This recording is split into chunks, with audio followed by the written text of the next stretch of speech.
Je sens que vous m'entendez mieux déjà. Voilà. Vous allez bien, ça va? Ben oui, ça va, merci.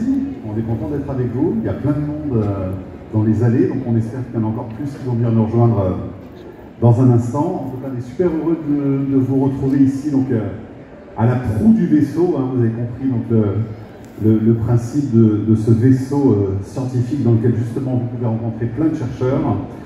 J'espère que vous êtes bien installés. On va passer 1 heure, 1 heure et quart, 1 heure et demie ensemble et vous allez pouvoir donc poser des questions aussi à nos invités. Alors je pense qu'on vous fera passer un micro, c'est ça, on aura un micro qu'on pourra vous donner dans la salle. Donc n'hésitez pas, dès que vous avez des questions qui vous titillent, notez-les dans un petit coin et puis ensuite on aura toute la dernière demi-heure qui sera consacrée vraiment au dialogue. On va parler de science, on va parler de recherche, mais on va aussi parler de passion, d'intuition, de fausses pistes, de moments de doute, et puis au contraire de moments face dans la recherche des scientifiques. Et c'est donc le premier voyage que nous allons faire ici. Il y en aura un autre demain matin et un demain après-midi avec le physicien Étienne Klein. Donc je vous présente sans plus tarder nos invités VIP de ce vaisseau, avec la physicienne Nathalie Besson qui est à ma gauche, l'astrophysicien Pierre-Olivier Lagage au milieu, et Bernard Bigot, le directeur général d'ITER. Bonjour à tous les trois. On va faire un petit essai de voix, voir si on vous entend bien. Alors, Bernard Bigot, on vous entend bien. Pierre-Olivier, est-ce que vous entendez avec Pierre-Olivier? Bonjour, bonjour. Ça a l'air un peu mieux. Et Nathalie? Non, Nathalie, on n'entend pas. Vous êtes branché sur le secteur. Alors, est-ce que ça va mieux? Encore un petit mot, Nathalie, pour régler votre voix. Voilà, elle parle, mais vous ne l'entendez pas. Allô? Voilà. J'espère qu'on n'aura pas de Larsen parce que j'ai l'impression qu'il y a des petits... On va voir si on est trop rapprochés, on va régler ça. Alors Nathalie Besson, vous êtes physicienne des particules au CEA, c'est le commissariat de l'énergie atomique. Vous avez participé à l'expérience Atlas qui a permis, on va en parler avec vous, la découverte d'une particule... on l'appelait la particule de Dieu, mais enfin c'est pas un terme que les scientifiques aiment beaucoup. En tout cas, c'est le boson de Higgs. Pierre-Olivier Lagage, vous êtes chef du département d'astrophysique du CEA et vous êtes responsable scientifique de l'instrument français MIRI qui s'est envolé à bord du télescope spatial James Webb. Vous en avez entendu parler, j'imagine, de ce télescope, hein, parce qu'il a fait vraiment la une de l'actualité depuis son décollage au mois de décembre, et puis même les premières images là, qui sont arrivées ce week-end. Et puis Bernard Bigot, vous êtes le directeur général d'ITER, ce réacteur à fusion d'hydrogène en cours de construction à Cadarache, qui est actuellement considéré comme l'un des projets les plus ambitieux dans le monde, dans le domaine de l'énergie. Donc on va évidemment expliquer le principe. Et puis on vous a demandé, chers amis invités du vaisseau, de nous apporter des objets qui vont nous permettre de discuter aussi ensemble de votre parcours. Alors j'aimerais bien qu'on commence à en choisir un. Nathalie, vous pouvez commencer, puisque vous avez donc cette magnifique boîte en plastique transparente, hein, voilà. Et vous avez des choses à nous raconter autour de ça. Absolument. Donc, en fait, mon instrument de travail, mon objet d'étude est dans cette boîte. Là, je triche quand je dis ça.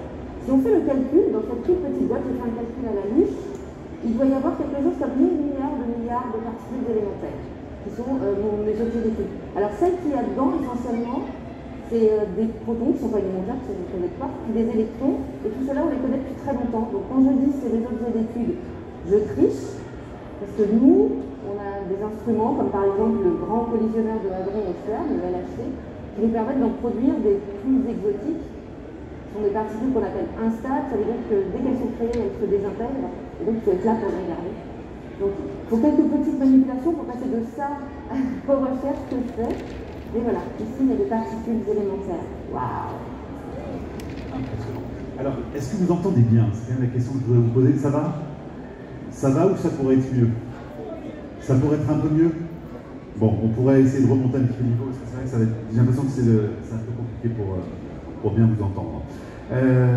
Cher ami Pierre-Olivier Lagage, qu'est-ce que vous avez apporté comme objet pour le public? Eh bien, le premier objet, c'est un badge. C'est le badge que j'ai eu lorsque j'ai été à Kourou pour le lancement du JWST, du web. C'était le jour du Noël, un Noël improbable. Et donc, j'ai pu aller visiter toutes les installations, voir ce lancement au plus près. Ça a été un Noël incroyable. Donc c'était cette année-là, hein? Cette année, le Noël 2021. Donc ça, c'est le sésame, en fait. Voilà, c'est le sésame qui m'a permis d'aller tout visité. Voilà, c'est le C'était pass. impressionnant. Il n'y avait pas que le lancement qui était impressionnant, il y a aussi le fait, quand on l'a sorti du hangar pour aller le mettre sur le pas de tir, c'était très lent, il ne fallait pas le risque qu'elle tombe, enfin, c'était aussi impressionnant. Tout était impressionnant. Bon, Les salles de contrôle. Et le décollage qui reste quand même toujours un moment assez extraordinaire. Hein. Voir décoller une fusée en vrai, de près, c'est quand même quelque chose de particulier. Parce qu'il y a toute la puissance de la fusée au Oui, et décollage. puis il y a le bruit qu'on entend. Et là, il y avait des nuages. Donc on l'a vu, on l'a perdu, on l'a revu, reperdu. Et tout en regardant la fusée décoller, vous disiez que vous aviez votre instrument qui était à bord et qui allait parcourir des centaines de milliers de kilomètres. Hein. Ah bah pour aller au point de la Grande Jet 2, c'est 1,5 million de kilomètres. Alors les gens se disent c'est beaucoup, mais nous astrophysiciens on dit c'est pas beaucoup parce que c'est 4 secondes lumière. La lumière met un certain temps, elle fait 300 000 km par seconde. Et donc nous, en astrophysiciens, on raisonne en années-lumière, et là c'est des secondes-lumière. Donc pour nous, c'est pas loin. Allez, on va en parler évidemment de ce télescope James Webb qui va analyser, entre autres, l'atmosphère des exoplanètes, toutes ces planètes qui sont situées en dehors de notre système solaire. Bernard Migaud, vous avez rapporté un mug, c'est ça? Voilà, un mug qui représente le tableau de Mendeleïev. Je suis de formation chimiste et c'est ce qui m'a fasciné quand j'étais jeune, que Mendeleïev, il y a maintenant près de 2 siècles, a été capable de structurer le savoir en disant voilà, il y a déjà quelques atomes que j'ai identifiés, il doit y en avoir d'autres. Et ce qu'il faut savoir, c'est que tous ces atomes, en fait, ils ont été faits à partir d'hydrogène. C'est-à-dire que ça, c'est ce qu'on appelle la nucléogénèse, c'est-à-dire que les atomes ont successivement fusionné pour donner des atomes de plus en plus lourds. Et voilà pourquoi, effectivement, je me retrouve près de 50 ans après mes études, donc à essayer de faire fusionner ces atomes.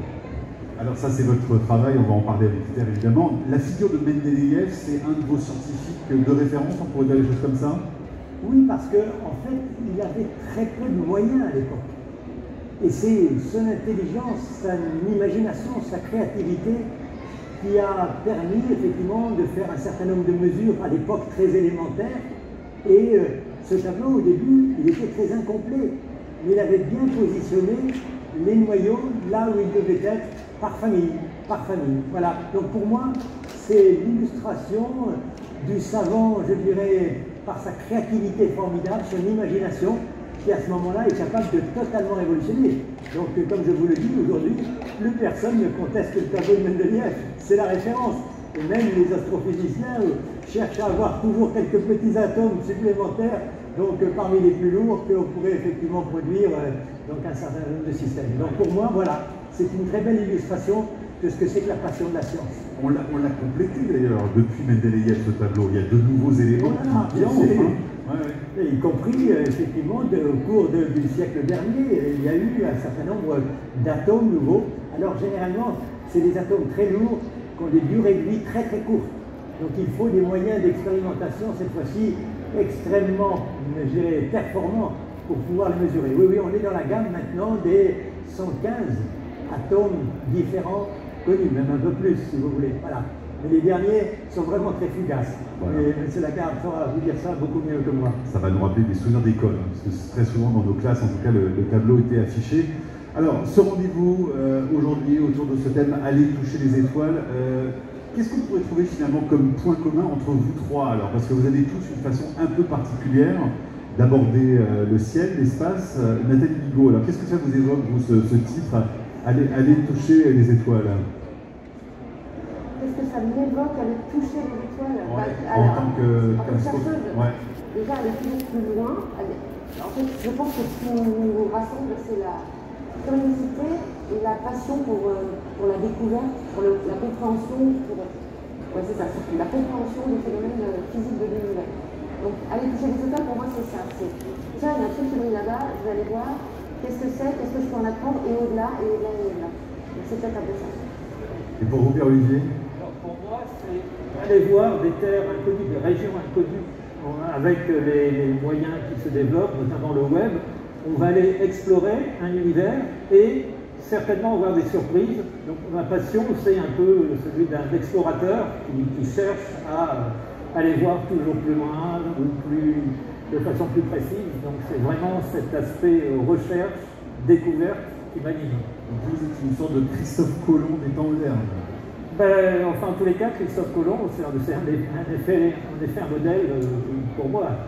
C'est que l'image est vraie, parce qu'au fond, Christophe Colomb allait découvrir des terres et des continents inconnus, et vous faites la même chose dans le ciel aujourd'hui, alors. Voilà, c'est notamment l'aspect spatial qui l'a permis. On a une chance extraordinaire de vivre au moment où on peut envoyer des fusées, aller au-delà de l'atmosphère, et voir un monde qu'on ne peut pas voir depuis la Terre. Il y a des tas de rayonnements arrêtés par l'atmosphère, et là, on voit un ciel complètement différent, on voit des choses qu'on n'avait jamais imaginées, donc c'est incroyable.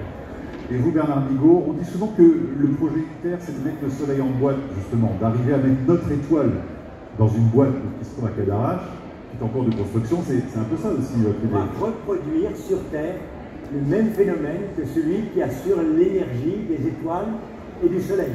Donc la brillance de tous ces astres dans le ciel, c'est la fusion d'hydrogène. Alors, moi, ce qui me frappe, c'est qu'en fait, si vous voulez, on parle de la même matière.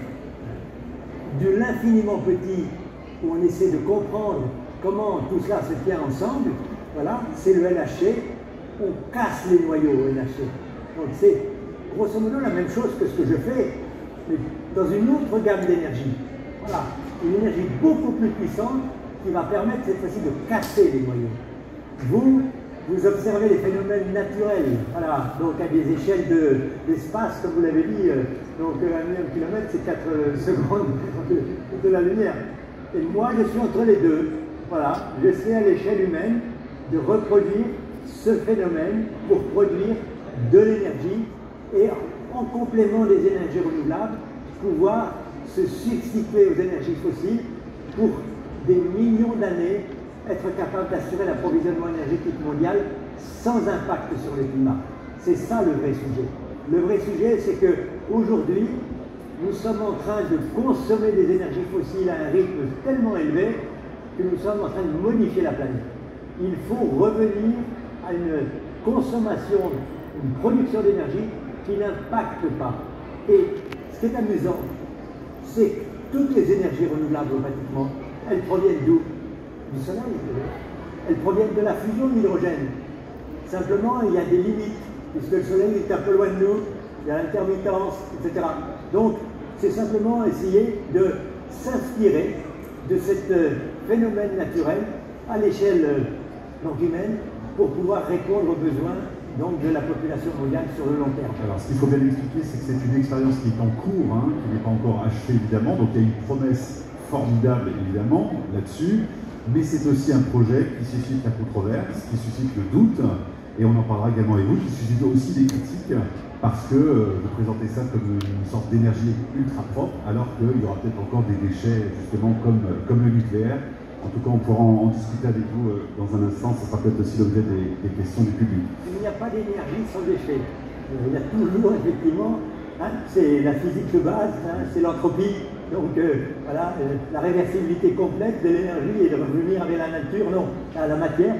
Si j'utilise la matière pour produire de l'énergie, je dois effectivement transformer cette matière, et cette matière par nature, c'est des déchets puisque c'est plus la matière originale. Bon, en tout cas, si vous avez des questions à poser tout à l'heure, n'hésitez pas, on pourra vous éclairer sur un certain nombre de choses. Nathalie Besson, alors, cette boîte vide avec plein de particules à l'intérieur, donc c'est votre métier aujourd'hui, hein, vous êtes chasseuse de particules, on pourrait presque dire des choses un peu comme ça, un peu grossièrement.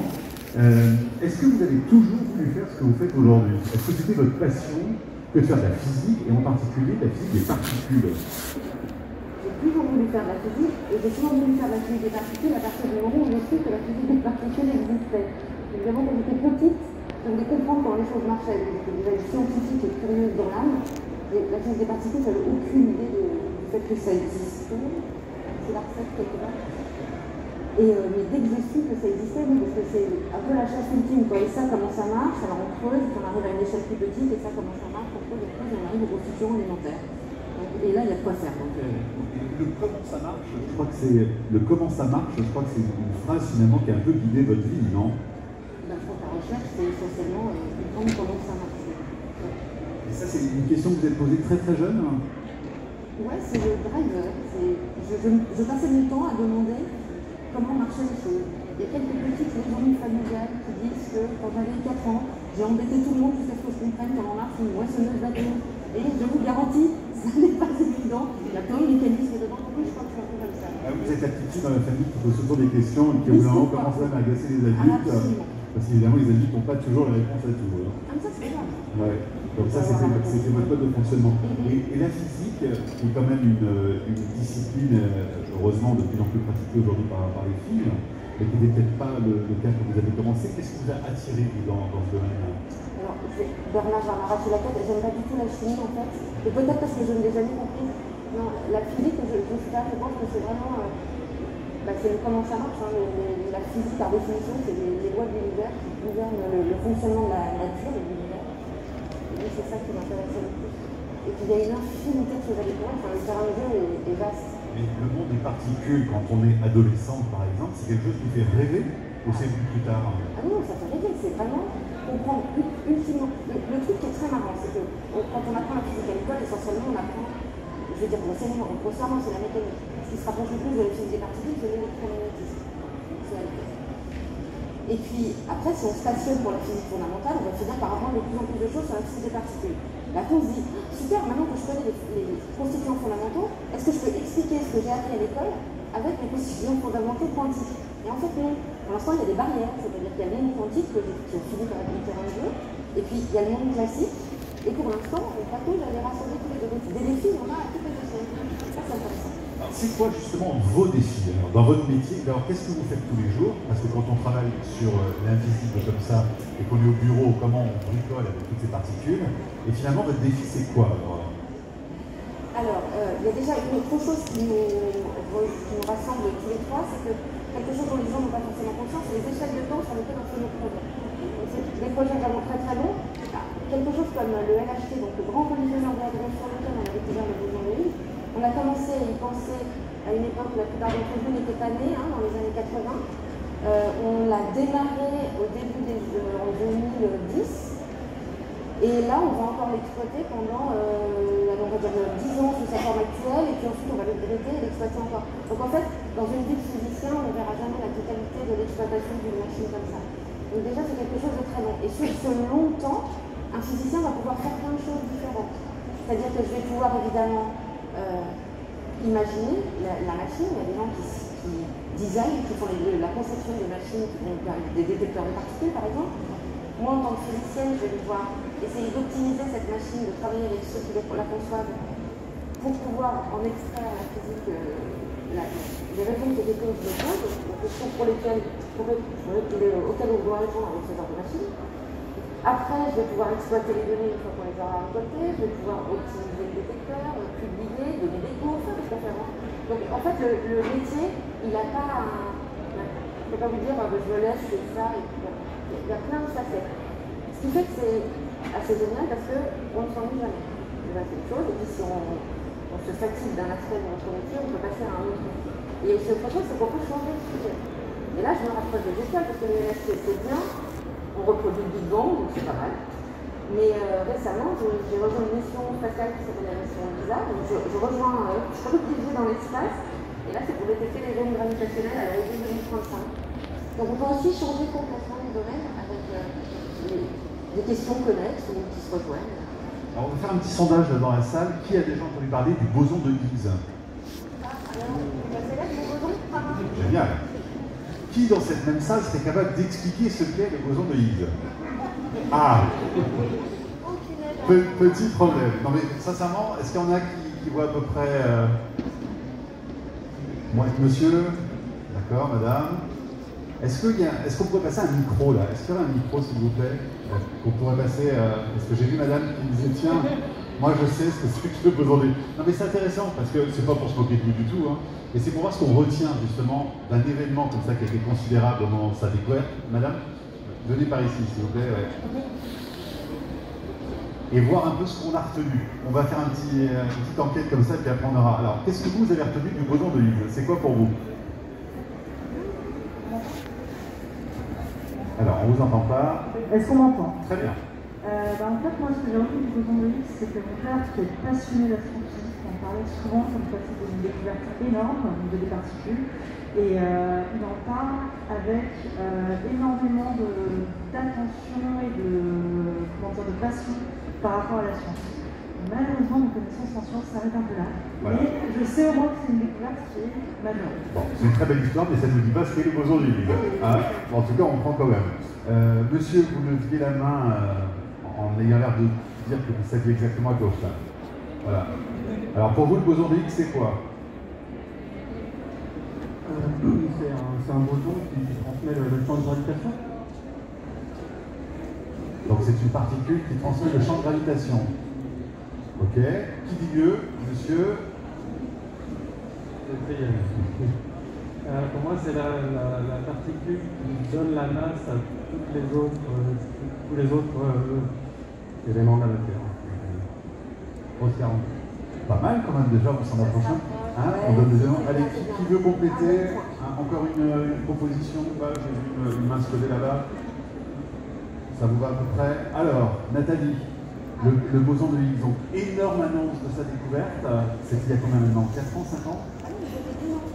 Déjà. C'était en 2012 et on fête les 10 ans du boson de Higgs. Au cœur de l'été, c'était en juillet 2012.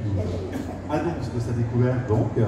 Tout le monde en parle dans la presse, le grand public en parle, on se dit waouh, la machine à café est super, on a découvert le boson de Higgs, sauf que personne n'est vraiment capable de l'expliquer. Alors c'est quoi exactement? Alors déjà c'est une particule élémentaire. Comme on l'a dit, c'est un boson, c'est un gros mot pour dire des particules. Bon, non, je ne vais pas rentrer là-dedans. Enfin, c'est une catégorie de particules, comme par exemple le photon, la particule de lumière, c'est aussi un boson. Voilà. Le boson d'été et le photon ont des caractéristiques différentes. C'est deux bosons, voilà, gros bosons. Disons la particule de Higgs. Elle a plein de caractéristiques. Elle a une caractéristique, on va dire, humaine intéressante. C'est qu'en fait, notre étude de l'univers au niveau des constituants fondamentaux passe par l'élaboration et la confrontation à l'expérience d'un modèle qui s'appelle maintenant le modèle standard de la physique des particules, qu'on a construit pas à pas en faisant des expériences, en faisant des hypothèses théoriques et en faisant des retours entre théorie et expérience. Et à la fin, mettons, un peu avant les années 60, on avait un modèle théorique génialissime. Tout ce qui prédisait, toutes les valeurs qu'on pouvait calculer avec, c'était corroboré par l'expérience, c'était super. Un petit détail près, c'était que pour que le modèle théoriquement tienne, les particules devaient être non massives, masse nulle et exactement nulle. Or, on avait découvert des particules avec des masses élevées, d'autres bosons en l'occurrence. Et donc, il a fallu que les théoriciens travaillent à amender le modèle pour qu'ils prennent en compte le fait que les particules aient une masse. Et ils ont proposé une solution. Il y avait plusieurs messieurs là-dedans. Il y avait M. Brink, NLRPI, que M. NLRPI, qu'on appelle ça. Donc, proposé une solution qui avait comme conséquence qu'il existait une nouvelle particule, qu'on a appelée le boson. Et donc, arrivé, alors en 95, je crois, on a découvert le dernier quark qui était prévu par le modèle standard.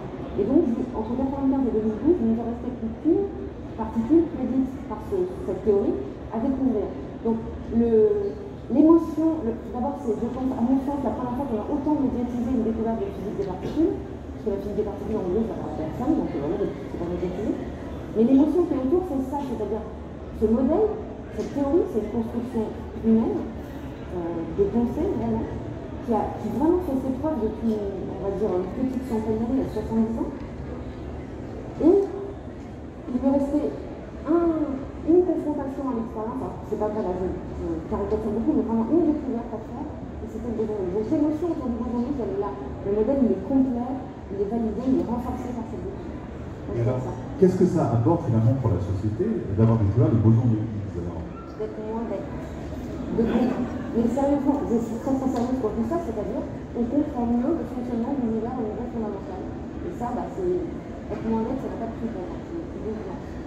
Quotidienne, ça va changer quoi? Eh bien, je ne sais pas encore. Alors, le truc, c'est que quand on fait de la recherche fondamentale, on ne cherche pas à vendre quelque chose, ou produire quelque chose, ou avoir un effet direct sur la vie des gens. Mais il se trouve que jusqu'à maintenant, toutes les découvertes fondamentales nous ont donc rendu moins bêtes, et ont donc rendu d'autres physiciens que nous, c'est-à-dire les physiciens qui ont la physique appliquée, capables de faire de progresser et de faire d'autres technologies, d'autres choses. Donc, il y aura peut-être, par exemple, le prix Nobel d'Einstein en 1905, ça remonte, il est partout dans notre poche. Moi, je n'ai pas déposé mon portable. Vous avez mon portable sur vous. il sert partout. L'interaction lumière-matière, elle sert partout. Donc ça va avoir probablement un effet sur vos vies, mais quand. Je me disais que vous avez participé au fond à cette découverte parce que vous étiez sur l'expérience Atlas qui fait partie de ce grand accélérateur de particules du LHC qui se trouve sous la frontière franco-suisse. Ça fait combien de kilomètres de circonférence?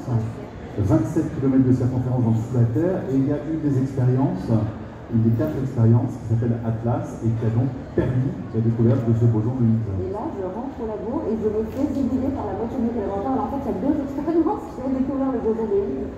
Il y a Atlas et celle qui est diamétralement opposée sur l'anneau du LHC et qui s'appelle CNS. Et ça fait beaucoup de monde, mine de rien, parce que c'est des collaborations qui font quelques milliers de physiciens. Et on était à peu près 10 000 à avoir découvert le boson de Higgs. On était très fiers. Même si ce boson nous paraît encore un petit peu abstrait par moment, vous, dans votre vie physicienne, ça représente quoi exactement une découverte comme ça? Alors en fait, celle-là en particulier, c'est énorme parce qu'on se retrouve dans une espèce de flou théorique maintenant. C'est-à-dire que, comme je l'ai dit, le modèle il est complet. Donc, à la fois, on est très fiers parce que cette construction mentale, elle a fait ses preuves, elle décrit bien, quelque part, la physique, donc l'univers au niveau fondamental. Le problème, c'est qu'il y a tout un tas de choses qu'elle ne décrit pas. Donc, il y a la matière noire, tout un tas de choses qu'elle ne décrit pas, qui ne sont pas comprises dedans, et donc on sait que ce modèle, c'est pas la fin de l'histoire.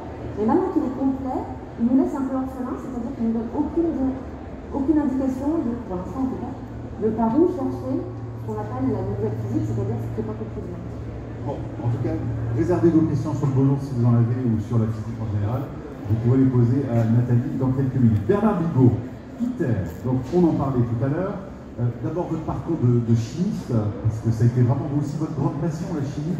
Pareil, pour des gens qui peut-être ici sont totalement hermétiques à la chimie, qu'est-ce qui vous, très jeune, vous a excité dans cette matière alors?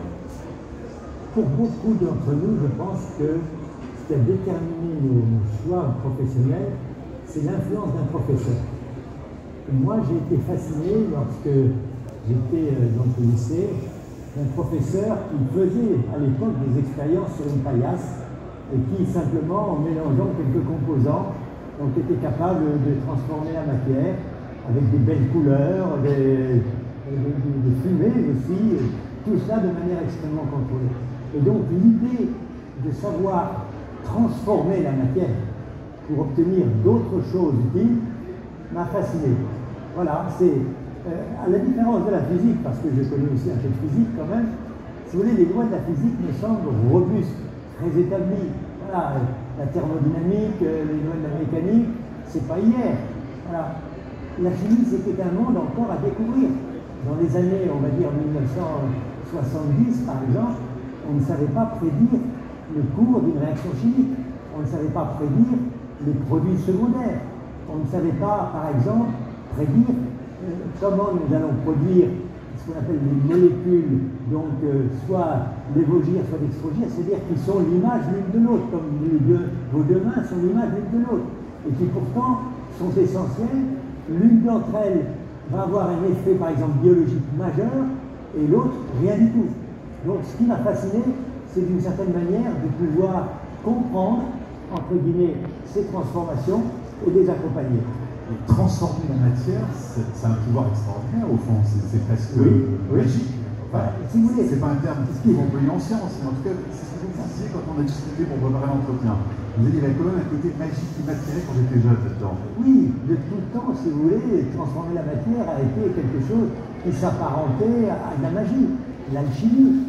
Voilà, donc l'idée d'avoir une matière qui est grise et puis donc vous rajoutez un produit et elle devient brillante, voilà, ça fait briller les yeux des enfants. Voilà. Et donc pour moi, je considère que c'était quelque chose qui méritait que je m'y investisse. Et alors l'énergie, ça a été aussi un peu le fil rouge de votre parcours jusqu'à ITER là aujourd'hui? Oui, parce qu'il n'y a pas de transformation de la matière sans énergie. Voilà, c'est la clé. Donc, à partir du moment, si vous voulez, essentiellement, il faut chauffer, il faut illuminer, il y a toujours l'interaction de la matière avec de l'énergie. Et puis souvent, la matière, lorsqu'elle évolue spontanément, elle libère de l'énergie. Donc pour moi, ça a été toujours un lien très, très indissociable. Et puis la chance a été qu'à un moment, alors que j'étais dans mon laboratoire, faire mes chères études plutôt de prédiction des réactions, on m'a demandé de prendre une responsabilité d'un établissement que ces deux collègues connaissent bien, qui s'appelle le CEA, et qui par essence même est la compréhension de l'atome et comment cet atome peut être utilisé à de multiples fins, donc à la fois sur le plan médical, sur le plan de l'énergie, sur le plan de la défense aussi. Et donc voilà, dans une espèce de continuité logique, je me suis pris de passion encore plus pour l'énergie, abandonnant d'ailleurs d'une certaine manière un peu la chimie, même si la chimie est partout. Comme vous le savez peut-être, il y a un propos que je trouve superbe, qui est un propos de Liebig, donc un grand savant allemand, qui disait donc alles est chimie. Donc ça veut dire tout est chimie. Voilà, nous sommes chimie, vous êtes chimie. Voilà. Donc je n'ai pas abandonné complètement la chimie quand j'aborde l'énergie. Alors vous parlez de l'atome, vous parlez du commissariat à l'énergie atomique. Est-ce que dans le grand public, finalement, vous avez le sentiment que l'atome est bien compris? Parce qu'évidemment, l'atome, ça fait aussi référence à des épisodes dramatiques de l'histoire humaine, avec la bombe atomique. Mais l'atome, évidemment, on peut s'en servir autrement. Mais cet autrement, est-ce qu'on le comprend bien, au fond? Non, je crois que le public est très sous-informé de la réalité de ce qu'est l'atome. Il y en a un petit paquet, comme je dis. Nous sommes tous constitués d'atomes. Nous sommes tous radioactifs. Voilà. Le potassium 40, vous rayonnez. Donc, il y a eu cet événement dramatique que vous évoquez à la fois sur le plan des bombes atomiques qui ont été lancées sur le Japon, et puis évidemment les accidents nucléaires. Mais je pense que la réalité est beaucoup plus, je dirais, riche et complexe que ça, et que si nous savons maîtriser la transformation qu'on appelle nucléaire, les atomes, c'est des noyaux et des électrons. Moi, je suis à un stade un petit peu supérieur à celle de mes collègues. Si vous voulez, il y a une richesse formidable. Donc, personnellement, je pense qu'il y a un énorme effort à faire de la part des scientifiques, mais aussi des journalistes, sur ce qu'est la réalité de l'atome et du potentiel associé. Voilà. S'il n'y avait pas l'atome, il n'y aurait pas de vie sur Terre. Comme je vous l'ai expliqué, c'est le Soleil. S'il n'y avait pas le noyau d'hydrogène qui est encore une fois dans une nucléogénèse que Olivier connaît mieux que moi-même, nous n'existerions pas. La vie, c'est l'atome. Alors il y a ITER, justement, c'est ce réacteur thermonucléaire expérimental civil basé donc, dans les Bouches-du-Rhône. Pareil, petit sondage dans la salle, est-ce que ITER, ça vous dit quelque chose? Est-ce que vous en avez entendu parler? Voilà, le nom vous dit quelque chose, ok. Même chose, s'il fallait demander, on ne va pas forcément refaire la même chose, mais est-ce que s'il fallait demander de quoi il s'agit, de quoi il s'agit, est-ce que vous savez à peu près quoi? Ouais. En gros, déjà, c'est mieux que le boson de Higgs, Nathalie, je suis désolé. Hein. Voilà. Et troisième question, est-ce que vous avez plutôt une bonne impression ou une mauvaise impression de ce que peut être, de ce que va proposer ITER? Alors, est-ce que pour vous, c'est une bonne impression ou pas? Bon. Et mauvaise impression? Oh ben dis donc, vous êtes en terrain conquis alors, Dario. Alors, il faut nous expliquer ce que c'est. Quand on parle de réacteur thermonucléaire, déjà ça fait un peu peur. Donc le principe, vous disiez, c'est de reproduire au fond l'énergie du soleil, sauf qu'on le fait sur Terre, dans une machine qui est en cours d'élaboration. Voilà, si vous voulez, le phénomène de la fusion de l'hydrogène, c'est assez simple. L'hydrogène, il est formé d'un noyau et d'électrons. Si on expulse ces électrons, effectivement, de l'atome, donc de telle sorte qu'il ne vous reste plus que les noyaux, ils sont chargés électriquement. Si vous essayez de les rapprocher, ils vont se repousser. C'est les forces qu'on appelle électrostatiques. Si vous forcez, si vous déployez une énergie considérable, que vous les rapprochez à une distance qu'on appelle subatomique, c'est-à-dire donc dans la dimension même de l'atome, à ce moment-là, vous rentrez dans une autre gamme d'énergie qu'on appelle effectivement l'attraction nucléaire à courte portée. Et là, au contraire, il ne demande qu'à se coller. C'est d'ailleurs ces forces-là qui assurent la cohésion des noyaux. Et en se collant, ils forment un nouvel atome, un atome d'hélium et un neutron. Donc, vous avez deux noyaux d'hydrogène qui se rapprochent et qui expulsent un noyau d'hélium et un neutron. Ça, c'est la fusion. C'est la fusion de neutrons, c'est ça. Voilà. Et le noyau d'hélium, il part avec 5 fois plus d'énergie que l'énergie de la collision, et le neutron avec 20 fois plus d'énergie que l'énergie de la collision. Donc si vous récupérez les deux particules que je viens de vous expliquer, vous avez un bénéfice net d'énergie. Alors, comment ça se passe dans le Soleil? Dans le Soleil, en fait, c'est la masse du Soleil. 300 000 fois environ la masse de la Terre, et les couches extérieures compriment l'hydrogène du cœur et le portent à 15 millions de degrés avec une densité extrêmement élevée, plusieurs dizaines de fois la densité du fer, et très lentement, d'ailleurs, heureusement que c'est lentement, parce que si ça allait vite, le Soleil se serait déjà éteint. Très lentement, les noyaux d'hydrogène se transforment en hélium en libérant l'énergie que je viens d'évoquer. Voilà. Donc, ça, c'est le phénomène dans les astres, dans le Soleil. Moi, je ne peux pas imaginer, et peut-être d'autres sauraient le faire, que je peux rassembler 300 000 fois la masse de la Terre sur Terre. Donc, les physiciens, et je leur rends hommage, ont été suffisamment brillants pour imaginer une autre force. La masse du Soleil sur Terre, hein, c'est ce que vous vouliez dire. Voilà. La force en question, c'est la force magnétique. Le grand avantage de la force magnétique, c'est qu'elle agit à distance. Et donc, si je mets des noyaux d'hydrogène à proximité de ce qu'on appelle un champ magnétique, le noyau d'hydrogène va être attiré par la ligne magnétique et s'enrouler sur la ligne magnétique en accélérant continuellement. Donc je piège le noyau d'hydrogène et, vous le comprenez, si j'accélère continuellement et que j'ai un vide à proximité suffisamment grand, j'ai le temps d'accélération pour atteindre la bonne vitesse, de telle sorte que lorsque je vais rencontrer un autre noyau d'hydrogène, ils vont fusionner cette fois-ci avec une grande efficacité. Alors, le prix à payer par rapport au phénomène du Soleil, c'est puisque je suis à une densité beaucoup plus faible, environ 1 milliard de fois la densité de l'atmosphère, eh bien, il me faut augmenter la température. Donc la température, je la porte à 150 millions de degrés. Sur Terre, on peut faire ça sur Terre.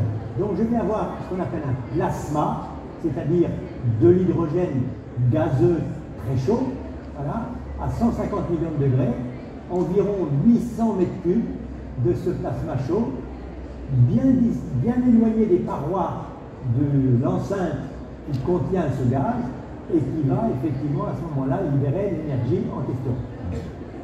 L'intérêt, c'est que le noyau d'hélium va rester dans le plasma puisque c'est un noyau, donc il est chargé, il reste dans le plasma. Et puisqu'il a 5 fois plus d'énergie que l'énergie moyenne de la collision, il va céder son énergie aux noyaux d'hydrogène qui ne sont pas encore assez chauds, et à ce moment-là, il va maintenir la température du plasma. Bernard Bigot, tout ça c'est sur le papier évidemment, c'est ce que vous êtes en train de construire à Cadarache, puisque je le disais tout à l'heure, il y a cette application de mettre le soleil dans une boîte, donc cette boîte elle est en construction en ce moment, et certains doutent de la faisabilité même de ce projet, tellement c'est compliqué. Même des physiciens, d'ailleurs des scientifiques eux-mêmes doutent de la faisabilité de ce projet. Qu'est-ce qui ne vous fait pas douter justement de sa réalisation? D'abord, ce phénomène de la fusion, il est observé depuis 60 ans. En 1955 ou 1958, à Fontenay-aux-Roses au CA, sur un tokamak, c'est-à-dire la petite machine dont je vous parle, de table, on a observé la fusion. Aujourd'hui dans le monde, il y a eu plus de 120 machines comme celle que je suis en train de construire, qui ont démontré que la fusion, ça marche. Mais sauf qu'on n'est pas encore arrivé à une échelle industrielle, on pourrait justement fournir toute cette énergie pour remplacer celles qui sont délétères comme les énergies fossiles. Le problème, ce n'est pas l'échelle industrielle. Le problème, c'est d'une taille suffisante de telle sorte que je libère plus d'énergie, que je suis obligé d'en injecter dans le plasma pour maintenir la température. Moi, Alter, donc c'est un facteur de ce qu'on appelle d'échelle. Donc récemment, peut-être avez-vous entendu dans la presse, donc au JET, Joint European Tourist, la plus grande machine du monde est aujourd'hui en Grande-Bretagne, ils viennent de démontrer à une nouvelle fois qu'ils étaient capables de produire 16 MW d'énergie. Simplement, ils en ont consommé 40. Moi, je vais en consommer 50 pour maintenir la température et j'en produirai 500, 10 fois plus. Mais quand? Alors le schéma sur lequel nous sommes, il est très simple. Donc je vais avoir ce qu'on appelle un premier plasma qui va me garantir que j'ai bien associé la cage magnétique dont je viens de vous parler, l'enceinte à vide. Donc, très précisément, toutes ces connexions sont correctes. 2027-2028, voilà. Donc, le Covid nous a ralenti. Nous avions un objectif qui était la fin 2025 et la pleine puissance de fusion, c'est-à-dire le facteur d'amplification 10 entre l'énergie injectée pour maintenir la température et l'énergie produite par le plasma, 2035. Mais alors ça veut dire quoi? Ça va fournir de l'énergie, par exemple, pour quelle superficie, quel type de ville, par exemple, on pourrait nourrir? Alors, si vous voulez, donc, pour ce que je viens de vous dire sur cette installation de recherche, je produirai 500 MW de chaleur. D'accord? Donc, l'objectif, ce n'est pas tellement de produire de la chaleur, c'est de produire de l'électricité. Donc, notre objectif, sachant que cet équipement-là est ce qu'on appelle intrinsèquement sûr, il ne peut pas s'emballer. Il ne peut pas, on ne peut pas perdre le contrôle. Si à quelque instant que ce soit, un des paramètres de fonctionnement s'éloigne de sa valeur nominale de fonctionnement, la réaction s'arrête. Il n'y a pas de stockage d'énergie. Il y a un flux d'énergie. Voilà. Et donc, ce flux d'énergie, il est tel que je peux envisager d'avoir une centrale productrice d'électricité de l'ordre de 2000 MW électriques. Donc vous dites qu'il n'y a aucun accident possible avec cette expérience? Le seul accident qui pourrait être dommageable, c'est un incendie. Voilà. Donc dans toute... moi j'ai 10 km de câble. Le pire que je redoute, c'est un câble qui fait court-circuit et qui effectivement à ce moment-là fait un incendie. Et donc, comme il y a de l'hydrogène, mais une quantité infinitésimale, c'est 2 grammes d'hydrogène dans l'enceinte. Au pire, l'hydrogène, voilà, s'il y avait une entrée d'oxygène dans l'enceinte exploserait, mais voilà, il n'y a rien. Non. Donc pour moi, l'accident, j'ai fait faire des études, si vous voulez, auprès d'entreprises d'assurance en disant, voilà, comment je dois m'assurer. On m'a dit, voilà, de toute façon, au pire, voilà, les quelques déchets radioactifs, parce qu'il y en a, je suis d'accord avec vous, je peux vous l'expliquer, ils resteront sur le site. Les gens qui habitent à 1 km de là ne devront pas se déplacer. Rien à voir avec Tchernobyl ou Fukushima. Mais qu'est-ce qu'on va faire de ces déchets alors radioactifs? Parce qu'il y a un moment, ils vont finir par s'accumuler quand même. La radioactivité, il faut le comprendre, elle a le bon goût de diminuer avec le temps. Voilà. On est sur des temps parfois extrêmement longs. Hein. C'est justement le grand intérêt de l'ITER, c'est des temps relativement courts. C'est-à-dire à l'échelle d'un siècle. Au bout d'un siècle, les déchets auront atteint, donc par unité de masse, grosso modo une radioactivité du type de celle que l'on a dans la nature.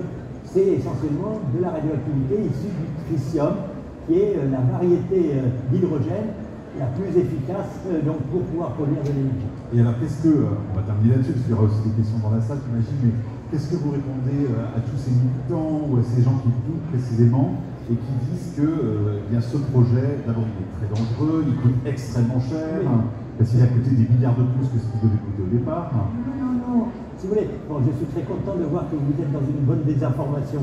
Non, mais c'est très intéressant que vous ne trouviez d'autres propos que de véhiculer ce temps de tout. C'est un contre-poids à vos propos à vous. Alors, oui, on peut faire mon contre-poids, de toute façon je ne fais pas bien le c'est pas un gros sujet. Donc, si vous voulez, d'abord, premièrement, il n'y a pas de danger. Voilà. Donc, il faut cesser de véhiculer des idées qui sont totalement erronées. Il n'y a pas de danger comparable à l'atome, au sens où les gens le connaissent, qui est la fission. Là, encore une fois, moi j'ai 2 grammes de combustible à l'instant. Là, dans un réacteur de fission, vous en avez entre 140 et 200 tonnes. Bon, le coût, si vous voulez, donc c'est clair, aujourd'hui je suis dans une expérimentation. D'accord? C'est vrai que ça coûte à peu près 5 fois le coût de le lâcher. Voilà. Bon. Mais le bénéfice potentiel est extraordinaire. Est-ce que ça va coûter, grosso modo, 22 milliards? Voilà, d'investissement européen en euros, si vous voulez, parmi les 7 partenaires. Est-ce que vous savez qu'en 2011, du jour au lendemain, lorsque le pétrole est passé de 30 $ le baril à 140, la France a dépensé 50 milliards pour rien? elle a brûlé 50 milliards pour la même quantité de pétrole qu'elle achetait la veille. Donc, si vous voulez, le coût de cette installation par rapport aux bénéfices, elle est extrêmement modeste.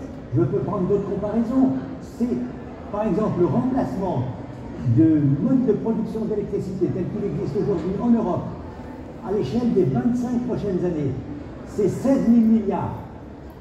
Vous m'offrez, entre guillemets, comme vous l'avez compris, 20 milliards par rapport à 16 000 milliards, disons un bon paquet de tokamak.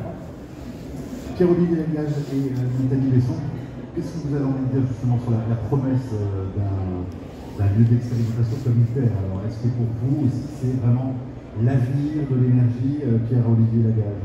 Ah bah oui, pour moi aussi. De toute façon, reproduire ce qui est fait dans les étoiles sur Terre, c'est fascinant. Donc rien à dire. Non, je suis pour. Nathalie Besson, même chose. Le combustible, c'est de l'eau noire en gros, Christian. Donc déjà le matin, c'est bien. On n'est pas limité par la quantité de sur Terre. Enfin, si, à un moment, on est 17 fois les plus des océans. Donc déjà c'est ça, c'est sûr. Et contrairement, il n'y a pas d'emballement possible, donc c'est extrêmement sûr. C'est-à-dire, tout ce qui peut nous arriver sur cette trafic, c'est qu'on perde la machine. Et nous, on serait vraiment désestimés.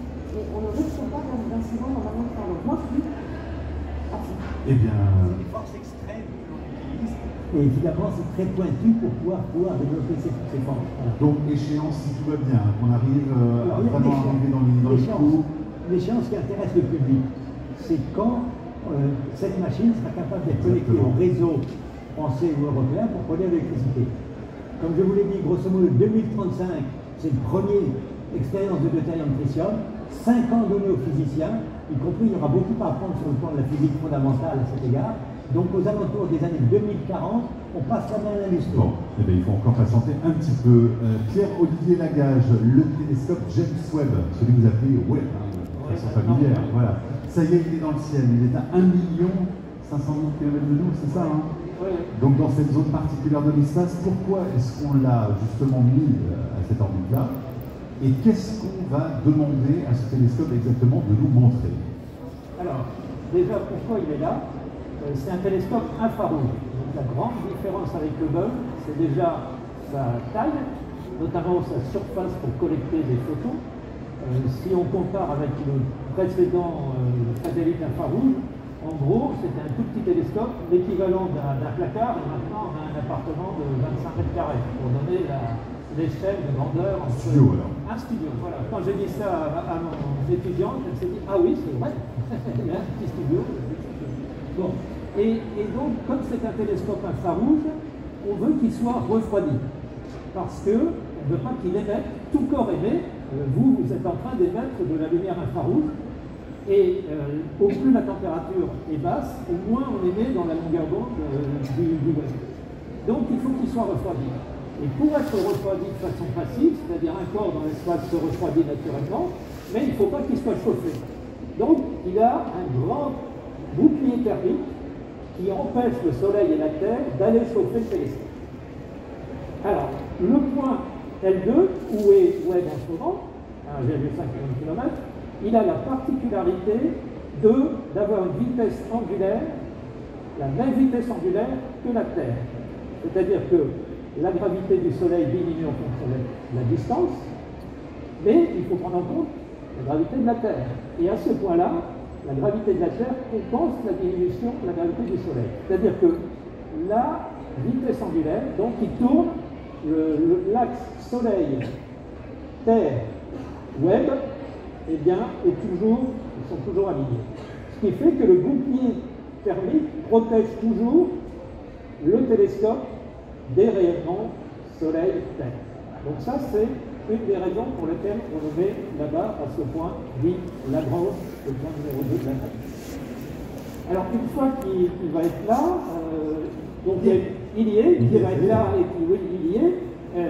Avant qu'il arrive, il y a eu des tas d'étapes assez incroyables. Bon, moi j'étais confiant parce qu'il y a eu beaucoup d'études pour que tout se passe bien, mais ça a été un déploiement. D'abord, il y a eu le lanceur. Lanceur, c'est Ariane. J'étais à Kourou et j'étais vraiment très fier de l'Europe, parce qu'il n'y avait pas d'équivalent pour lancer ce géant. Et le lancement a été parfait. A été si parfait qu'il y avait du carburant qui était là au cas où il fallait faire de grosses variations pour ajuster la trajectoire, il n'y en a pas eu besoin. C'est-à-dire qu'au lieu de 10 ans, il va pouvoir fonctionner de ce point de vue-là pendant 20 ans. Donc ça, pour nous, c'est énorme. Qu'est-ce que vous avez trouvé quand vous avez vu que finalement tout se passait bien et que le télescope dans lequel, encore une fois, se trouve votre instrument, Guiri, était vraiment sur le bon chemin? Moi, j'ai eu vous avez eu des frissons, vous avez versé une petite larme? C'est surtout de la fierté pour l'Europe, parce que ça a été lancé par Ariane et c'était parfait. Et ça, c'était le sentiment qui m'a dominé, la fierté pour l'Europe. Je suis européen, et là, on a fait quelque chose. Mais pour vous, en tant qu'astrophysicien? Alors, pour moi, astrophysicien, l'aboutissement va être quand j'aurai les premières données.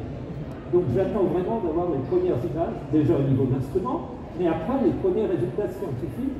Et j'ai vraiment un objectif très clair, c'est une exoplanète qui s'appelle Trappist-Almey et qui est de la taille de la Terre, un peu plus chaude, et on n'a jamais vu comment étaient les atmosphères de ces exoplanètes. Et on va certainement avoir des surprises. Donc, je serai vraiment complètement satisfait quand je verrai ces données arriver et pouvoir les analyser. Alors, quelle surprise, Pierre-Olivier? Qu'est-ce qu'on peut attendre comme surprise en allant braquer un télescope sur une planète donc en dehors de notre système solaire? Comme c'est une surprise, on ne sait pas, déjà. Mais ce qu'on peut dire, c'est qu'il y a tellement en avant dans la sensibilité, dans le détail fin qu'on peut voir, et tout ce qu'elle nous a déjà appris, les observations d'exoplanètes, on a eu des surprises énormes. Les exoplanètes ont une diversité bien plus grande que ce qu'on avait imaginé. Et maintenant, on voit notre propre système solaire d'une façon complètement différente. Par exemple, la première exoplanète qui a été découverte, c'était une géante, comme nos Jupiter et Saturne, mais très très proche de leur étoile, plus proche que Mercure. Et on ne comprenait pas. Pourquoi parce qu'une planète géante ne peut pas se former près de son étoile. Ça se forme dans des disques de gaz et de poussière, il n'y a pas assez de matière. Donc c'est forcément fait très loin, et puis ça dérive. Voilà. D'où la question, mais pourquoi dans notre système, nos deux géantes sont encore là? Eh bien c'est justement parce qu'il y en a deux, etc. Donc regarder ailleurs nous permet de mieux comprendre notre propre système. Déjà. Par exemple, autre exemple, la Terre, on se dit, elle est passée au début dans un état très très chaud, les roches étaient en fusion, il y avait une atmosphère très spéciale à cause de ça, et on a découvert qu'il y avait une exoplanète qui était aussi très proche de son étoile, très chaude, et en l'observant, c'est un peu comme si on pouvait observer notre Terre à ses débuts. Donc c'est aussi un retour sur nos origines, en quelque sorte.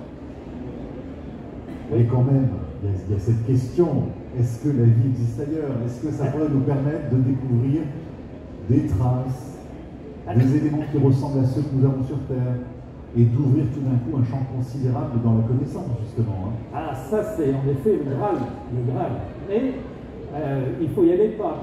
Alors déjà, je rappelle que la première exoplanète qui a été découverte, ça ne fait pas si longtemps, c'était en 1995. Et il y a eu plusieurs réponses à ta question. C'était une réponse de philosophes qui débattaient, une réponse de théologiens avec des arguments contraires, et là on essaie d'avoir une réponse scientifique. Donc on y va par étapes. La première façon, c'était de dire, est-ce qu'il y a d'autres terres, enfin d'autres planètes rocheuses autour d'autres étoiles? Et à cette réponse, on peut répondre maintenant, à cette question, on peut répondre maintenant oui. On a découvert 6000 exoplanètes, et on sait qu'il y en a quasiment autour de chaque étoile, des systèmes. Donc, première réponse, oui, il y a des terres, donc des petites exoplanètes, de la taille de la Terre, rocheuses, en dehors du système solaire. Autre question, est-ce qu'elles sont dans la zone habitable? Qu'est-ce que ça veut dire la zone habitable? C'est un mot pas très bien choisi. Mais en gros, on se dit, pour qu'il y ait de la vie, il faut qu'il y ait une eau liquide. Si l'exoplanète est trop proche de son étoile, eh bien, l'eau s'évapore. Il n'y a pas d'eau liquide. Si elle est trop loin, c'est gelé. Donc, une zone habitable, dans notre jargon, ça veut dire une zone où l'eau peut être sous forme liquide. Eh bien, on en a trouvé.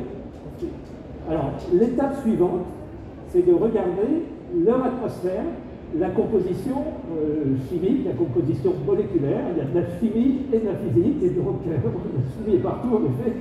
Et donc, avec un espoir de trouver ce qu'on appelle des biosignatures. Alors, qu'est-ce que c'est qu'une biosignature? Ben justement, il faut bien connaître les modèles de chimie, les modèles de physique pour dire là, on a des molécules qu'on ne devrait pas avoir si c'était à l'équilibre, s'il n'y avait pas une source, comme sur la Terre, la photosynthèse qui fait de l'oxygène. Voilà, donc c'est le champ qui est ouvert, mais avant de dire on a une biosignature, eh bien, il faut bien connaître la physique, la chimie, dans ces atmosphères, et c'est ce qu'on va faire avec le GWM. Et vous avez braqué sur une exoplanète en particulier, Pierre-Olivier, hein, c'est ça? Alors, comme on a construit, développé l'instrument MIRI, on a en échange du temps garanti d'observation. On est sûr de pouvoir avoir du temps. Comment ça se passe pour avoir de l'observation avec le web ou avec un instrument spatial? En général, on fait une demande de temps et il y a beaucoup plus de demandes que de possibilités. En gros, il y a 4 à 5 fois plus de demandes que de possibilités. Donc il y a des comités scientifiques qui se réunissent et qui font des choix en disant ça c'est plus intéressant que ça. Par contre, quand on a construit son instrument, outre le fait qu'on le connaît bien, on a du temps garanti et alors il y a un comité qui regarde si on ne fait pas de bêtises, mais ce temps garanti, mon objectif principal, c'est en effet une exoplanète, mais c'est qu'un début. TRAPPIST 1b, elle est chaude, elle est à 100 degrés, Celsius, et donc elle est un peu trop chaude pour avoir des problèmes. Mais il y en a d'autres, il y en a 7 autour de cette petite étoile, et donc il y en a qui sont dans la zone habitable. Donc si tout se passe bien, les premiers résultats, ça sera un début pour aller plus loin, pour faire des projets encore plus ambitieux. C'est une étoile ou une planète alors? Alors, TRAPPIST, c'est une petite étoile, autour de laquelle il y a 7 planètes. Et on met les planètes, ça a le même nombre d'étoiles, et après on met B, C, D, petit b, petit b. Voilà. Allez, on va continuer à en parler avec le public, parce que Bernard Bigot va devoir nous quitter dans encore quelques minutes. Donc, est-ce que vous avez des questions au sujet de ITER, justement? Parce que Bernard Bigot va nous laisser, puis ensuite on pourra poser des questions sur les autres sujets. Alors, monsieur ici, et puis monsieur là-bas, il y a des questions, donc on vous passe le foot. Bonjour à vous, comment vous appelez-vous? Vous m'entendez ou pas? Oui, super. Valentin Atlassian, je suis chercheur doctorant à l'Institut d'études stratégiques de défense. Ah, c'est bon? On va essayer de monter le son un peu, ouais. Super, vous voulez que je repasse la présentation? Voilà, vous êtes chercheur, hein, c'est ça? Chercheur et doctorant, oui, avec mon collègue ici.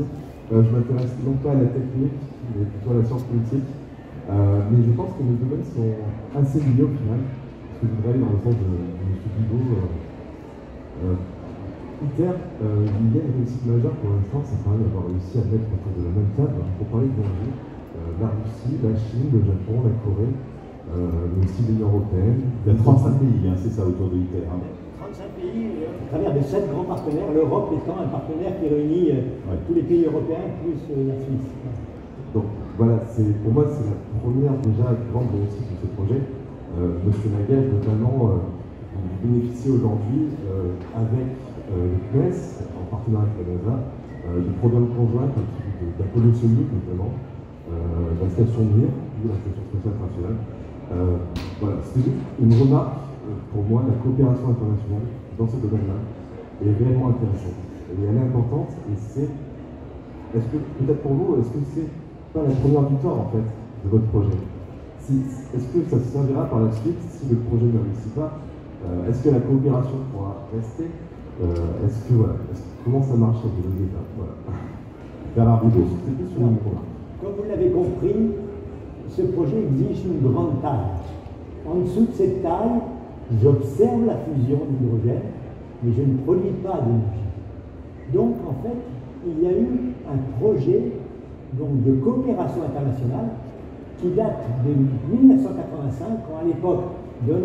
Reagan et M. Gorbatchev se sont rencontrés. On dit, on va essayer de mobiliser nos physiciens qui ont utilisé effectivement la physique nucléaire à d'autres fins, je ne vais pas les préciser, mais vous m'avez compris, d'accord, pour essayer de produire de l'énergie civile, comme vous avez dit. Immédiatement, le Japon et l'Europe s'y sont joints. Pendant 15 ans, dans 3 laboratoires dans le monde, un à San Diego aux États-Unis, un près de Munich, à Garching, et l'autre au Japon, on a dessiné la machine. Et d'ailleurs, peut-être peu de gens le savent, c'est un Français qui a dessiné la machine. Et puis, aux alentours des années 2000, on a considéré que le dessin de la machine était suffisamment mature et qu'il fallait engager la négociation internationale pour essayer de savoir où construire cette machine, comment la financer et quel était le mode de gouvernance. En fait, l'Europe a présenté sa candidature. Il était assez généralement admis que ce serait l'Europe qui avait les meilleures chances parce que, si vous voulez, entre la Russie, les États-Unis, le Japon, l'Europe représentait un terrain, je dirais, d'équilibre. Voilà, donc politiquement, sans plan. Voilà, pour revenir à votre propos. Et puis, il y a eu un événement totalement inattendu, c'est-à-dire la guerre d'Irak. Et là, le président Bush américain a dit « Hitler, neither the Frenchies », jamais les Français. Voilà. Et donc, ça a bloqué la négociation. 2 ans et demi de négociation, et entre-temps, l'intérêt s'est développé, la Chine, la Corée et l'Inde a réuni le projet. Donc pour moi, c'était assez extraordinaire. Ça fait près de 20 ans que je suis ce projet. Quels que soient les conflits, quels que soient les différents politiques entre les différents partenaires, jamais je n'ai entendu dans l'enceinte ITER ce conflit venir se perturber dans le. Pourquoi? Parce que les pays ont conscience que c'est une chance unique de travailler ensemble, avec un principe qui est très intéressant. Toute la connaissance qui va être accumulée autour d'ITER sera distribuée en totalité, librement, à tous les partenaires. Vous l'avez compris, chaque partenaire produit peut-être l'avez-vous compris, produit des composants. Donc chaque partenaire n'a qu'une partie de la solution pour ce qui est de son savoir-faire. Donc c'est ce partage. Et moi je suis convaincu que si ITER réussit, et je fais tout pour cela, ce modèle, il aura effectivement fait la démonstration que seule la coopération internationale peut résoudre un certain nombre de problèmes, comme l'alimentation en eau, l'alimentation, donc simplement la nourriture, les problèmes de santé et l'épidémie que l'on verra. Voilà, moi je suis très intéressé de voir que ITER est un peu un monde à part entre le monde des conflits géopolitiques, je sais si vous connaissez, jamais je n'ai vu dans ITER un problème en question. Allez, Bernard Bigot, encore 2 questions pour vous, monsieur et monsieur en jaune là-bas. Bonjour. Vous m'entendez bien? Bonjour, alors moi c'est Loïs, un simple curieux. J'avais une question, vous parliez d'une taille critique qu'il fallait atteindre pour pouvoir commencer à produire de l'énergie en plus de la réaction. Je me demandais, par exemple, dans le contexte où on arriverait justement à une, pas une commercialisation, mais à un déploiement plus global de ce genre de technologie, quel serait par exemple le nombre de réacteurs qu'il faudrait pour alimenter un pays?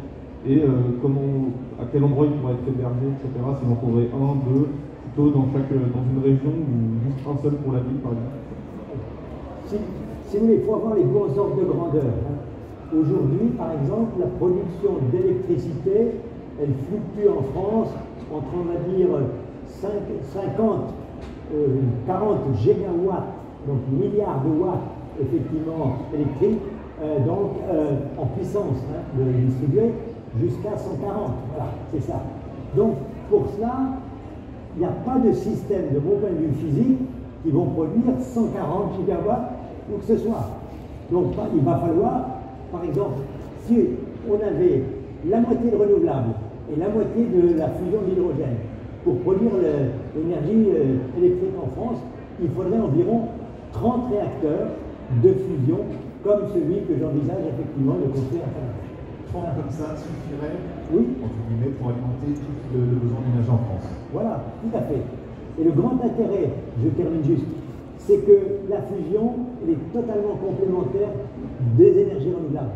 J'allume la réaction et je l'éteins à volonté et je ne consomme plus de combustible.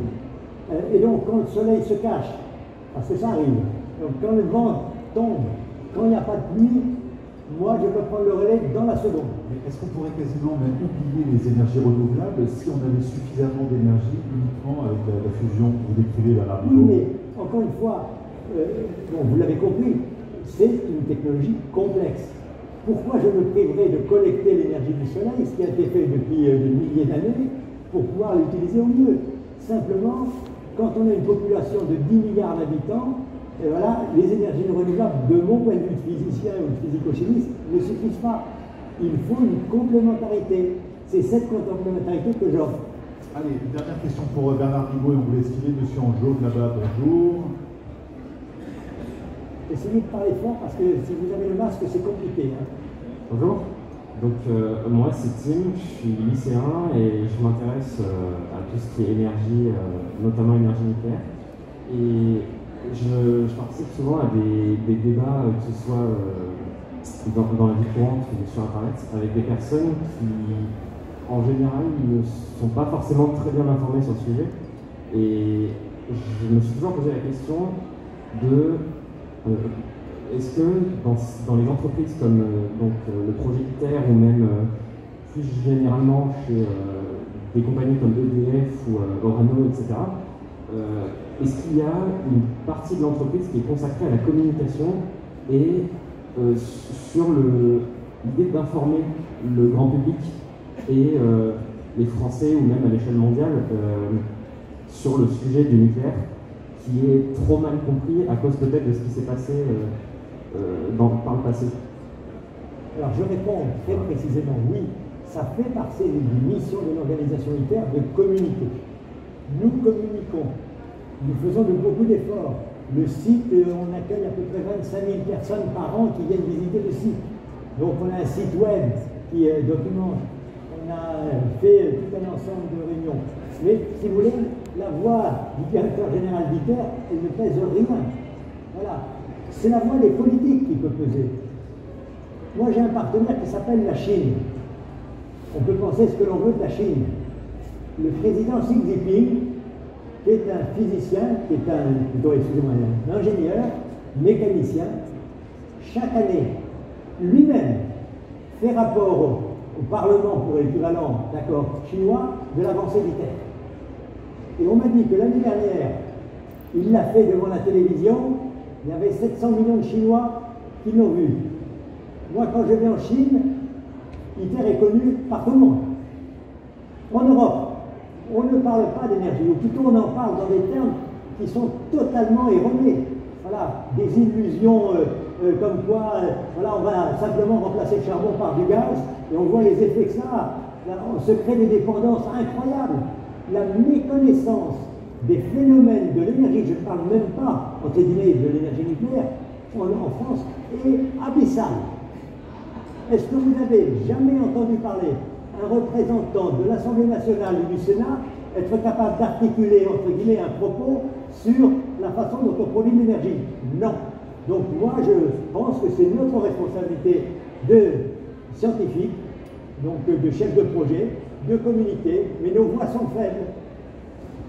Bernard Bigot, on va vous remercier parce que vous devez partir. Vous m'aviez dit écart, il est écart, donc nous allons rester. Merci beaucoup. Il est très m'en excuser. On a respecté notre engagement. Merci à vous. Et on va continuer pendant un tout petit quart d'heure à discuter avec nos autres invités si vous avez aussi des questions pour eux. Et vous allez pouvoir intervenir évidemment dans l'instant. Nathalie et Pierre-Olivier, je vais vous demander quels sont les deux autres objets que vous avez apportés, parce que je suis intrigué, vous avez un billet de $20 sur la table, Pierre-Olivier, et Nathalie a un petit robot en Lego. Ah non, c'est pas un robot. Pardon, Star Wars. Alors, Pierre Bigot est parti. Pierre-Olivier. Bernard Bigot, pardon. Alors pourquoi ce billet de $20, Pierre-Olivier? Le coût du web est de 10 milliards de dollars. Donc on se dit tout de suite que c'est... Du James Webb, encore, pardon de le préciser à chaque fois, mais le coût du James Webb. James Webb, oui. Et bien sûr, on regarde la population américaine. Si on regarde le temps que ça a pris le James Webb, eh bien chaque Américain a donné $20 sur 20 ans, c'est-à-dire $1 par an pour ce projet. Donc tout ça, ça ramène à l'échelle en disant $1 par an par Américain, c'est pas si énorme que ça. Par français? Alors par français, pour la contribution française, c'est 50 centimes d'euros. Ça dure à peu près 10 ans, donc ça fait 5 centimes d'euros par Français chaque année pendant 10 ans. C'est ce que ça nous coûte pour que James Webb... Voilà, pour la participation française à James Webb. Bon. Donc c'est pas énorme. C'est moins qu'on puisse dire. Très bien. Nathalie, pourquoi ce personnage en Lego? Alors pourquoi les Lego? Déjà, c'est parce que le métier que je fais, c'est un métier extraordinairement ludique. Il faut aimer jouer, et en fait, je me suis rendu compte que moi, je suis très joueuse. Je joue à des jeux de plateau, je fais du jeu de rôle et tout ça. Et je me suis rendu compte que dans la communauté des chercheurs, en fait, les joueurs, il faut un peu aimer jouer pour faire le côté pour faire ça, si je fais ça, si je fais ça. Donc déjà, il y a le côté ludique. Et ensuite, le Lego, c'est construire un Lego, je sais pas, moi j'adore, hein. C'est aussi un peu en parenté avec le métier que je fais. Il faut que ce soit bien conçu. Là, c'est pas moi qui le conçois, mais l'enfant, il faut que ce soit bien conçu. C'est toujours extraordinaire de découvrir l'intelligence avec laquelle le modèle a été conçu. Ensuite, il se trouve que Atlas, le détecteur avec lequel, en particulier, on a découvert le besoin de Mise, qui est un monstre, hein, qui fait 45 mètres de long, 25 mètres de diamètre, c'est gros comme un immeuble de 10 étages, qui est sur le flanc, à 75 mètres sous terre, dans sa caverne. Enfin, on a, pour pouvoir en parler, parce qu'évidemment qu'il est tellement gros, en fait, il est tellement gros que quand on descend dans la caverne d'Atlas, pour le voir, on a une excuse, en fait, on voit rien, il ne remplit plus. Et donc, on a fait un modèle Lego d'Atlas. 9500 tests, donc une autre parenté avec Lego. Et enfin, il se trouve que celui-là, a passé 3 mois en salle blanche parce que Obi-Wan, c'est le nom d'un des deux objets qu'on vient de construire pour l'intégration de la charge utile des LISA, l'interféromètre, le détecteur d'ondes gravitationnelles, qui sera lancé en 2035, donc sur lequel il a contribué. À quoi vous jouez, Nathalie, puisque vous avez des jeux de plateau, par exemple, c'est quoi votre jeu de plateau fétiche? Alors, dernièrement, j'en ai un ami, on a parlé de super là. Ah non, plateau Doom. Très bien. C'était juste une petite parenthèse. Alors, est-ce que vous avez des questions à la salle voilà, pour nos invités? Allez-y, monsieur avec les grandes oreilles, par exemple, pour commencer. Bonjour. Bonjour. Voilà, en fait, j'ai beaucoup suivi en fait, les recherches autour du besoin de Higgs, notamment la formation du modèle standard, donc c'était très bien. Et je m'intéresse aussi à l'aspect de la mécanique quantique. Et dans ce domaine, tous les sujets autour des antiparticules, notamment les dernières recherches, j'aurais voulu savoir un peu ce qui se fait en termes de recherche autour de l'énergie noire, la matière noire, et cette notion dans ce domaine un peu d'antiparticules, quelles sont les dernières recherches. Voilà. Alors, je ne vais pas faire la prof d'école, mais il y a une petite confusion. Hein. Ce qui est noir n'est pas forcément anti. C'est-à-dire que chaque particule du modèle standard a son antiparticule, qui peut être d'ailleurs égal à son, enfin, identique à son antiparticule. C'est une grande question à laquelle d'ailleurs on cherche tous à répondre. Hein. Où est passée l'antimatière? C'est-à-dire qu'au moment du Big Bang, logiquement, on aime bien la symétrie en physique. On pense qu'il a été créé autant de matière que d'antimatière, et puis si on regarde l'univers aujourd'hui, ben, l'antimatière qu'il y a dans l'univers, grosso modo, les plus grandes quantités d'antimatière, c'est nous qui les créons dans nos collisionneurs. Donc l'antimatière, pour nous, n'est pas un mystère, c'est où elle est passée qui est un mystère. Après, l'énergie noire et la matière noire, c'est encore autre chose. C'est ce dont je parlais tout à l'heure, c'est-à-dire que quand on regarde l'univers, il y a des quantités de matière qu'on ne sait pas expliqué par le modèle standard, justement, par la matière ordinaire qu'on comprend. Donc c'est ce qu'on appelle la matière noire. Elle est là, elle est massive, elle interagit pas un peu par les autres interactions, pas autrement que par gravitation, que par interaction gravitationnelle, et on ne sait pas ce que c'est. Donc ça, c'est aussi un grand pan de la recherche, et j'ai malheureusement pas de scoop, hein, du tout. Je ne prendrai pas la réponse. Et l'énergie noire, c'est encore autre chose, l'univers est en expansion. Avec la théorie de la relativité générale, Einstein a introduit un paramètre qui a la dimension, pour prendre en compte, si tu me dis, là tu marres parce que je sors de mon champ. Pour prendre en compte l'expansion de l'univers, il a introduit un paramètre qui a la même dimension qu'une énergie. C'est super satisfaisant parce que pour la physique, le truc qui se conserve, avec lequel on peut jouer, c'est de l'énergie. Bernard le disait un peu tout à l'heure, la matière c'est de l'énergie, tout est énergie. Donc c'est pas perturbant intellectuellement d'avoir cette énergie-là, mais on ne sait pas ce que c'est. On ne sait pas comment elle intervient, etc. Donc oui, où est passée l'antimatière? Qu'est-ce que la matière noire? Qu'est-ce que l'énergie noire?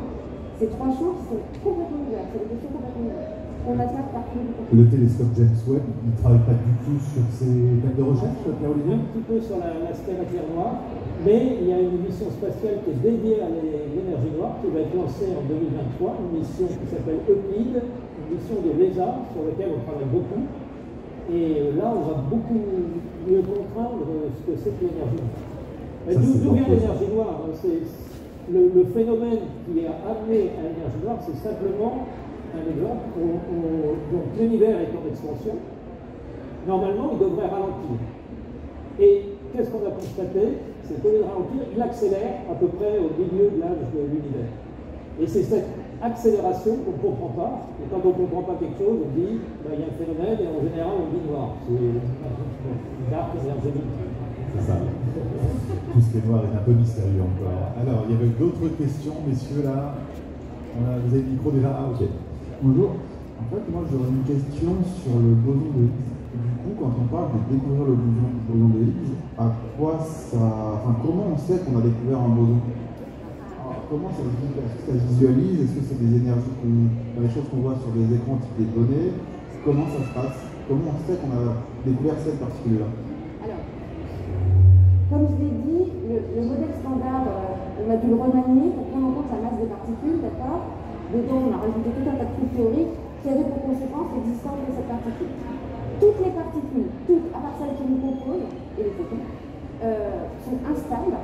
Ça veut dire que sitôt créé, sitôt désintégré, sitôt c'est très très rapide. Et quand je dis sitôt, il s'est passé tout un tas de désintégration. C'est des trillions de secondes. Et donc pour pouvoir étudier ces particules-là, on les crée. On les crée en faisant quoi? On agite le vide, on apporte de l'énergie, suffisamment d'énergie pour créer la particule. Alors, le modèle standard, une fois qu'on a pris en compte les modifications apportées par l'esprit groupe et l'IRTI, prédit qu'il existe une particule, mais par contre, ne prédisait pas sa masse, et donc de quelle énergie j'avais besoin de disposer pour créer E égale MC2, l'énergie masse pour créer un truc, je vais apporter l'énergie avec. Et donc ce qu'on a fait, c'est qu'on l'a trouvé au LHC, mais on le cherchait depuis un certain bout de temps, dans des collisionneurs de plus en plus puissants, toujours plus haute énergie. On ne connaissait pas sa masse, en revanche, une fois qu'on fait une hypothèse de masse dans le modèle, on est capable de prédire tout un tas de choses, et en particulier, dans quoi ce boson qui est instable et qui donc va se désintégrer, se désintègre, et en quelle proportion se désintègre des électrons, d'anions, etc. Donc ce qu'on fait, par exemple, je sais que le boson de Higgs va se désintégrer allez, le plus facile à voir, en 2 photons. Donc ce qu'on fait, c'est qu'on fait des collisions, souvent, depuis au LHC. Autour de chaque point de collision, il y a un détecteur de particules. Alors les particules, évidemment, elles n'ont pas de dimension, elles sont ponctuelles, donc on ne va pas les voir à l'œil. En revanche, elles vont déposer de l'énergie quand elles vont traverser la matière des détecteurs. C'est ça que je vais voir, moi. Et je peux les suivre comme un petit pousset.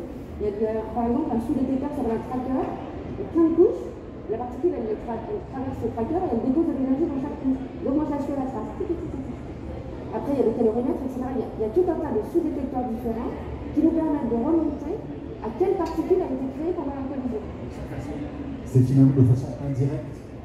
On voit pas la particule dans elle-même, mais ce qu'elle produit comme conséquence. Exactement. Ce que je dis toujours, c'est imaginez que les théoriciens me disent là qu'on a bien réfléchi, l'homme invisible existe. Maintenant, il faut que tu me prouves qu'il existe. Je ne peux pas le voir, c'est l'homme invisible. Par contre, si je suis futé, je vais balancer plein de sable mouillé là. Je vais faire l'homme invisible, il arrive, il traverse et je vais voir cette trace. C'est comme les trous noirs aussi, pareil. On ne peut pas le voir directement. On ne peut pas les voir directement. Alors le trou noir, c'est l'autre échelle, c'est par rapport à mes particules. Donc une fois que j'ai fait ça, je fais des collisions, je vais chercher toutes les collisions, je vais avoir 2 photos. Mes sous-détecteurs me donnent suffisamment d'infos pour dire ah là j'ai 2 photons de temps d'énergie, avec l'énergie et la direction des photons, je suis capable de remonter à la masse de la particule qui s'est désintégrée. Et après c'est du travail de détective, je regarde toutes les masses des particules qui auraient pu s'être désintégrées dans ces 2 photons, et en gros je cherche un pic. Parce que si j'ai une particule, si c'est des photons qui sont là par hasard, qui n'ont rien à voir l'un avec l'autre, ça va me donner toutes les masses possibles et imaginables. Donc quand je vais regarder la distribution de masse, je vais retrouver n'importe quoi.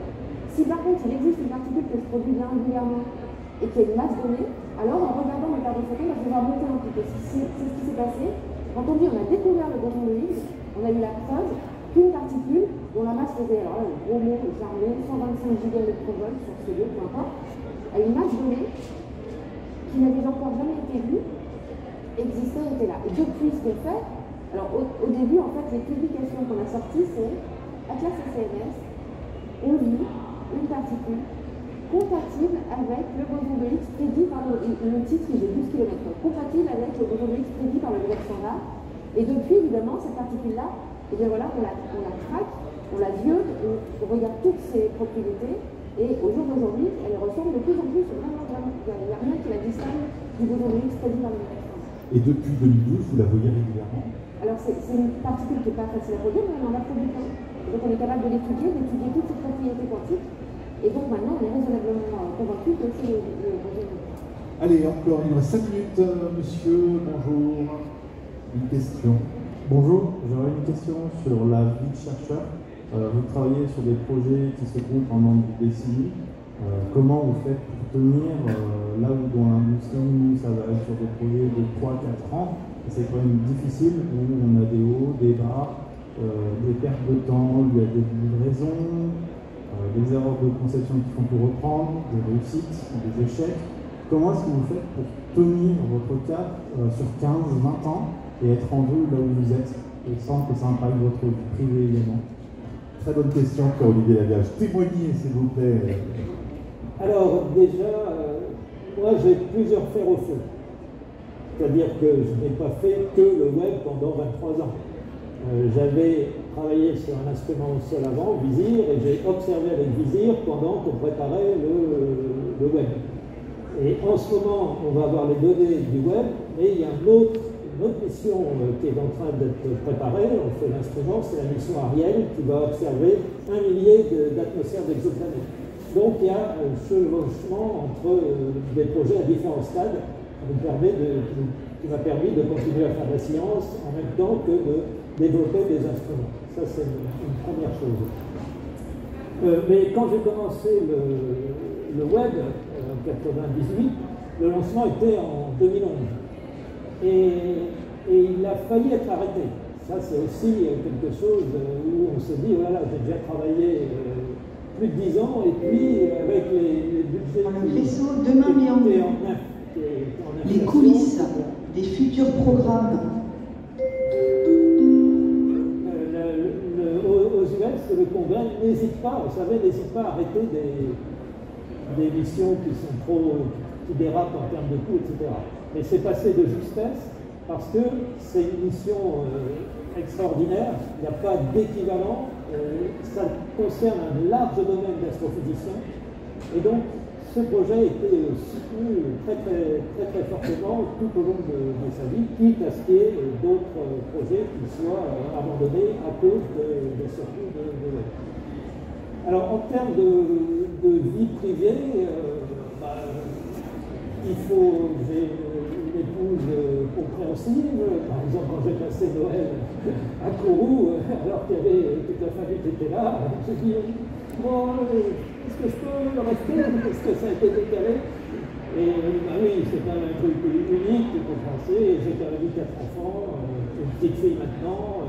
Ça veut dire qu'il faut quand même intégrer la patience à son métier, quand même, parce que vous travaillez sur des échecs qui sont celles des décennies quand même. Hein. Oui, mais quand on regarde le ciel, moi j'ai un sentiment déjà d'humilité qui me donne aussi de la patience. Je veux dire, c'est complètement opposé à ce qu'on voit dans la vie courante où les gens s'agitent, etc. On regarde le ciel et on n'a pas la même échelle, je veux dire, de temps, etc. On sait qu'on a un instrument unique, on sait qu'il va regarder des zones jamais observées. Il y a des choses uniques, et donc on attend. Je veux dire, la passion, le fait de ce qu'on va voir est plus fort que des petits délais ou des grands délais. Est-ce que Nathalie, on peut dire que vous regardez aussi le ciel quand on évoque ces particules plus que microscopiques, ou aussi autre chose finalement? C'est pas le ciel que je regarde, mais le sentiment est là. Moi, je me rappelle du moment où, c'est un soir, j'étais allongée dans le jardin chez ma mère. Et je regardais la Voie lactée parce que c'est un moment où très peu de pollution lumineuse, et donc elle était magnifique. Et je ne sais pas ce qui s'est passé dans mon cerveau, j'ai enfin compris où j'étais dans l'univers, c'est-à-dire j'ai fait un espèce de zoom arrière, et donc je me suis dit, je me suis vue sur ma petite planète, autour de ma petite étoile, dans la bourgeoise de la galaxie qui était quand même noyée dans l'univers. Et la compréhension de ça, il y a beaucoup d'humilité, mais d'émerveillement dans l'univers. C'est quand même génial. On est fait d'atomes. On a un assemblage d'atomes, je paraphrase tout le temps, quelque part, donc tout est fait d'atomes, et quelque part, ces assemblages d'atomes ont développé le moyen de s'interroger sur le fait que tout est fait d'atomes et d'aller observer et d'aller explorer l'univers. Et alors là, c'est vertigineux, et c'est passionnant et ça justifie tout le monde. On aurait presque envie de finir là-dessus, parce que c'est une belle conclusion, sauf si vraiment vous avez une dernière question qui vous tient très à cœur. Et je pense que c'est une très belle façon de terminer cette discussion. Merci beaucoup à tous les deux, on peut vous applaudir. Demain matin, ici même à 11h30, une autre discussion avec d'autres scientifiques qui s'appellera Science sans conscience. Et puis Étienne Klein, le physicien, sera avec nous demain après-midi pour une conférence intégrale avec lui. Donc si vous êtes dans les parages, si vous avez envie de venir ou en informer vos amis, vous êtes les bienvenus. Donc bon festival, merci beaucoup.